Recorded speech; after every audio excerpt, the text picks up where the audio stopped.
Hi, my name is Seraphel, and today I'll be giving a new face to this core Venus. Truthfully, I've been a bit hesitant to work on a Venus doll because I think nearly everything about her is perfect as is. I don't know what came over me, but I cried when I first unboxed her because I thought she was such a pretty doll. I didn't think I'd be able to give her a better face than her factory one either. Well, I managed to get her on sale a while back, and it was about time I worked on her anyway. So with the base doll prepped and 2 base layers of Mr. Super Clear Dry, let's begin. Venus had a lot more of a prominent mold than I thought, so I went in feeling pretty confident that her face would turn out well. It's always easier to sketch features with the mold to act as a guideline. I originally sketched some more arched eyebrows for Venus, but I wasn't really feeling them. I then remembered Monster High's doll of Manon from Cat's Eye and how they used Venus's face mold for her. Manon's iconic straight brows suited the face so much that I decided to reference them for my Venus.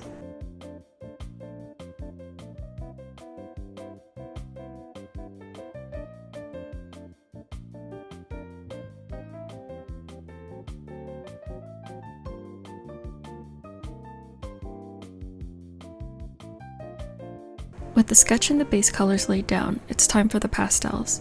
The makeup look I'm referencing today is from a Vietnamese model and performer named Jo Bui, and her look for the show Am Sin Say Hi. I don't have too much context as to what the show is about, but all I know is that I love the visuals of this particular performance and that I was absolutely enamored by her makeup.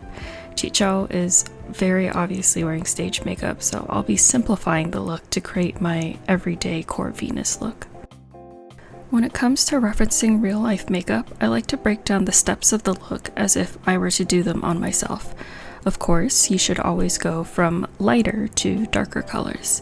The light color, or the base of the look, seems to be a bit of a pale, silvery blue-gray tone, but I also have to take into account that Venus's skin tone is very vivid, so pale pastels may not show up on her at all. Since I'm simplifying the look, I'm just going to be using a pale gray. Next, I smoke the outer corner of her eyes using a charcoal gray, and that's basically all there is to the eyeshadow part of the look. You can't really get any simpler than that, and you can't tell on this layer, but I tried using a pale pink to draw the graphic liner as well. We're now on the second layer, so it's time to rinse and repeat. While building up my colors, I switched to a more vivid pink for the graphic liner since the pale pink pencil wasn't showing up very well.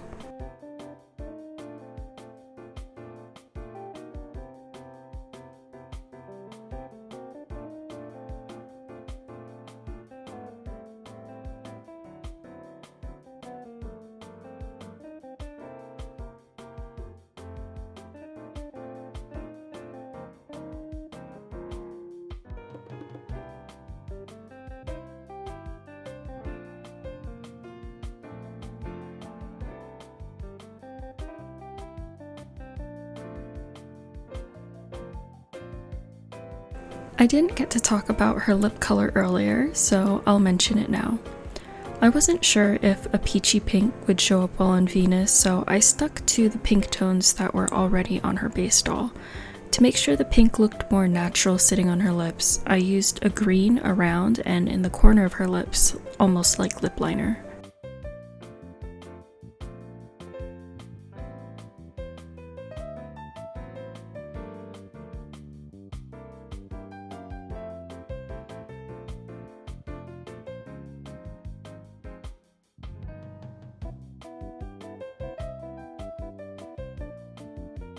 We finally made it to the last layer, so I'll say now that I was nearing the bottom of my can of MSC, and if you've seen enough videos on my channel, you'd know that me and Mr. Super Clear don't get along at this point in the can.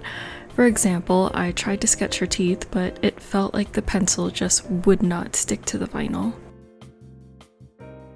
Well, I tried to power through anyway and start on my biggest enemy when it comes to face-ups, the eyelashes. For some reason, I just couldn't get her eyelashes right no matter how hard I tried, but it shouldn't have been a problem. Usually I save the eyelashes for the final layer anyway, so that I could erase without worrying about the rest of the face getting ruined. Unfortunately, that was not the case. Every time I erased, I kept on lifting layers of color underneath.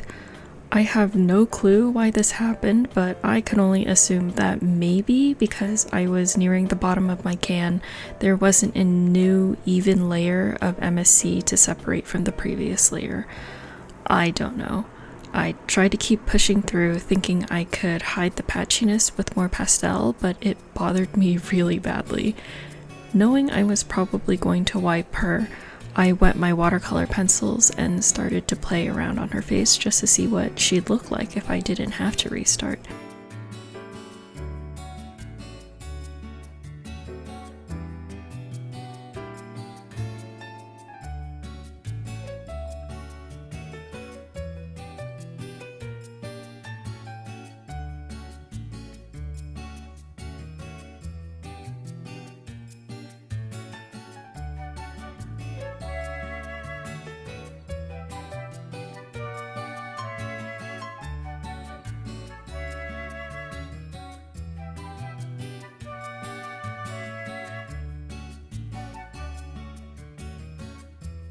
Goodbye, Venus. If I did it once, I could do it again.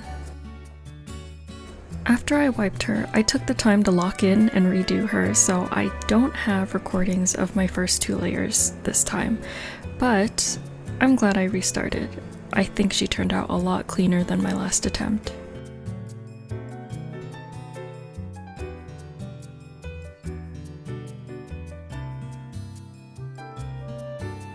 After some stalling, I once again faced my fears with the eyelashes. This time around, I told myself I was just going to have to accept whatever eyelashes she got without doing any heavy erasing. Thankfully, I think all went well.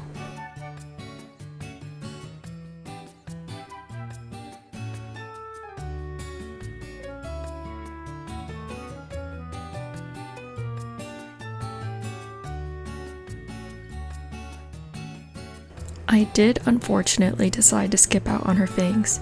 She has 6 fangs total, and I know I'd drive myself crazy if they weren't symmetrical.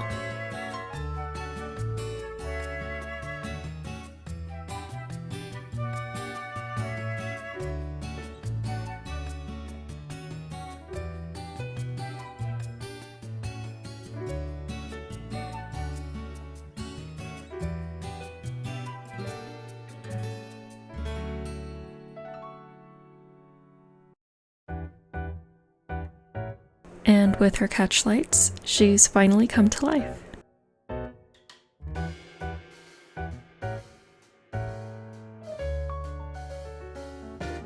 Her pink graphic liner still wasn't vivid enough for me, so I touched it up using acrylic paints. I also used a metallic medium to give her the slightest bit of shine for her under eyes.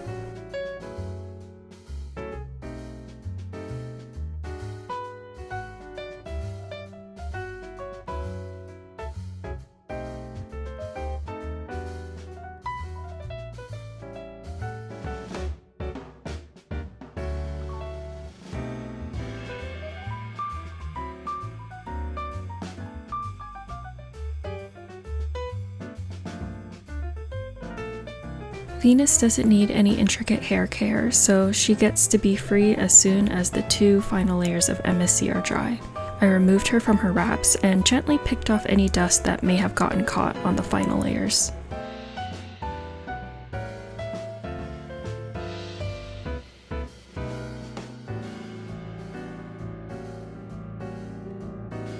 Using Got to Be Glued, I'm adding in these rhinestones, also as a reference to the original makeup look, but they can also work as a bridge piercing too.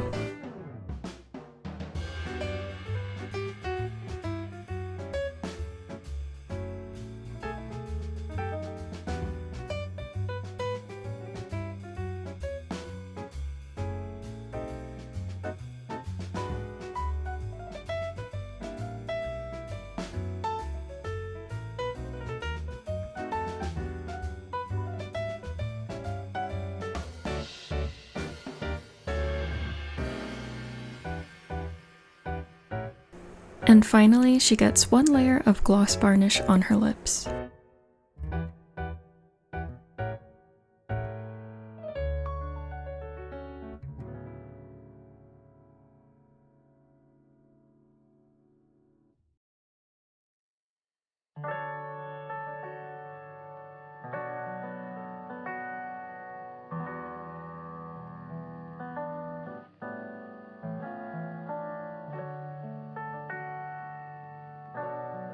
Here's the final look for my core Venus. I'm so happy with the way she turned out, and I hope I was able to give this beautiful doll justice. I didn't do much in the restyling department because, like I've been mentioning, I think she's a perfect doll as is. Genuinely a doll that only appears once in a lifetime. What do you think? Thank you so much for watching, and I hope you enjoyed the video. Feel free to leave any questions, comments, or critiques for me, and I hope to see you in the next one.